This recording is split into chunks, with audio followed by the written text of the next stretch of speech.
Go in peace to love and serve the Lord. In the name of Christ. Amen. Sunday service just coming to a close here at St Agnes, the parish church in Cawston near Aylsham. I'm with some of the parishioners to find out what they make of the Church of England's target to reach net zero carbon by 2030. It's what we should be doing. Our commission is to look after the environment. Otherwise it's a bit hypocritical to sit here week after week. You know, it's all very well to say the words, but you've got to walk the walk really, and I think if we can do that then it would be a jolly good thing. Yeah, and I think the Archbishop of Canterbury has said that we should all be thinking about the environment, and I think we're all trying to do that. Do you think there are any challenges in meeting that target though? I think there will be challenges, probably a lot of which we can't see at the moment. So we've got to progress as we can, go over each hurdle as it comes along and is presented before us. It's actually really encouraging to have a 2030 target because it really shows that it's important and we should be doing something about it. So we can't put it off. We've got to get on with it. We've got to start now. So I'm Reverend Andrew Whitehead. I'm the team vicar based in Cawston, part of a big team in Aylsham. What do you make of the target that's been set?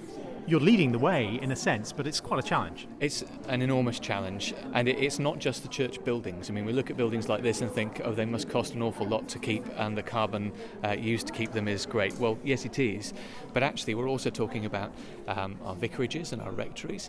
We're talking about our diocese infrastructure, all the people who work at Diocesan House, all of our travel to meetings, the heating of the rooms we meet in. It's a massive challenge, and I don't think anybody is under any illusions that it's going to be tough to make those targets.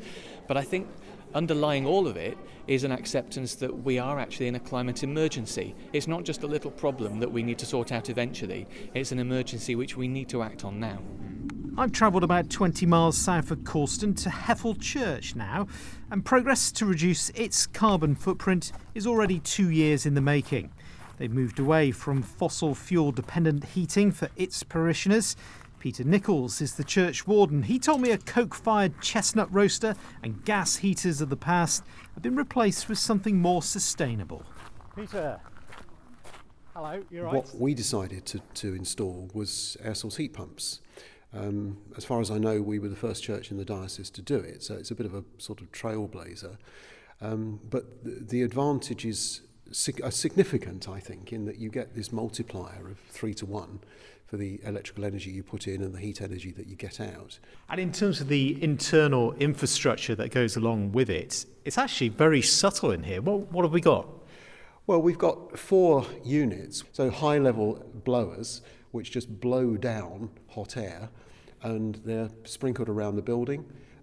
They're spray-painted the same colour as the walls of the church. You really do have to look quite closely to see them, actually. Yeah, I know. I mean, I think unless you were looking, they're above the eye line, so you wouldn't see them. And outside as well, there are units outside, but they're hidden. We've got up actually on the roof, so they're as near as you could make, invisible and unnoticeable. It's great. Back at Cawston Church, and Reverend Whitehead says the recent appointment of the new Bishop of Norwich, the Right Reverend Graham Usher, will make a big difference in driving Norfolk's churches to improve their carbon footprint. His background is in environmental issues, and he's written on it as well from a theological point of view. So when his appointment was announced, we cheered here because we've been working on these climate change issues for some time, and having somebody at the head of our diocese who is clearly so committed but also well connected to the national networks means that we're sure that even though these targets are demanding, that we've got the right leadership in place to get there.